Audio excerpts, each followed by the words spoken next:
From Yangon, my journey through Burma continues north.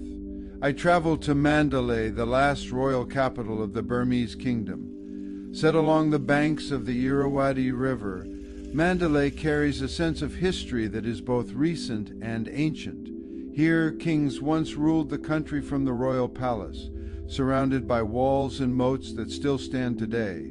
Much of the city was rebuilt after the Second World War, but its cultural importance remains. Mandalay is a center of traditional arts. Wood carving, gold leaf making, and Buddhist scholarship all continue here, passed down through generations.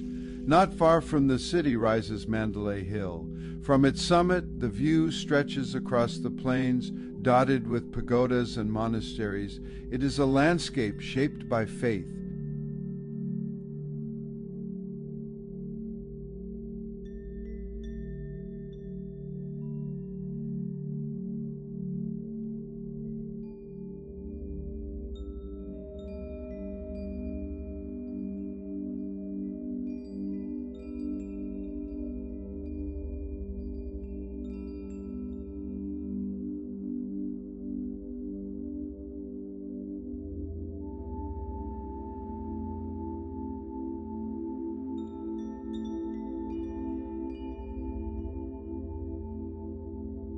From Mandalay, I continue on to Bagan, and here the scale of history becomes overwhelming. Across a vast plain, thousands of temples and stupas rise from the earth.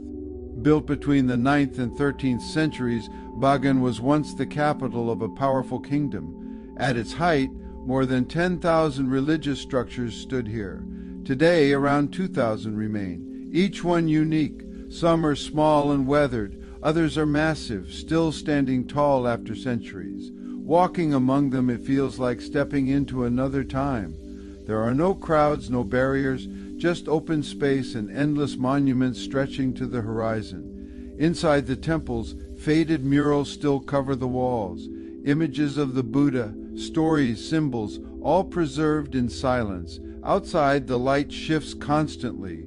Morning, afternoon, and sunset transform the landscape in different ways. The temples glow, then fade, then glow again. It is one of the most extraordinary places I have ever seen, and the more time you spend here, the more Bagan reveals itself. These temples are not just ruins. They were built as acts of devotion, each one commissioned by kings, nobles, and ordinary believers, all seeking merit and a better rebirth. At its height, Bagan was one of the greatest centers of Buddhism in the world.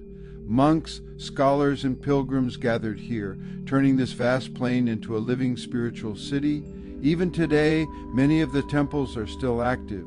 Inside, candles flicker in the dim light, the scent of incense lingers in the air, and in the silence there is a sense of continuity, as if the centuries have not fully passed.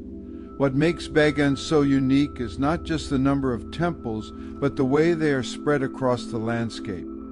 There are no walls, no boundaries, just open space with monuments rising one after another, stretching to the horizon. You walk and then another temple appears, then another, each one slightly different, each one with its own story. And slowly you begin to realize something. Bagan is not meant to be seen all at once. It is meant to be experienced step by step in silence under the wide sky of Burma. After spending time in Bagan, my journey begins to turn back toward Yangon. This time I travel by train. The railway in Burma moves slowly, very slowly. The cars sway from side to side, following tracks that have seen many years of use. It is not a comfortable ride, but it is an experience. Through the open windows, the countryside passes by, fields, villages, people going about their daily lives. Children wave as the train rolls through. At each stop, vendors gather, selling food and tea to passengers. The rhythm of the train becomes part of the journey, not something to endure, but something to observe.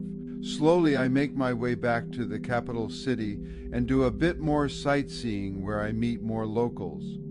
After Burma, I stopped by Japan and heading back to my master's program in international business in the U.S.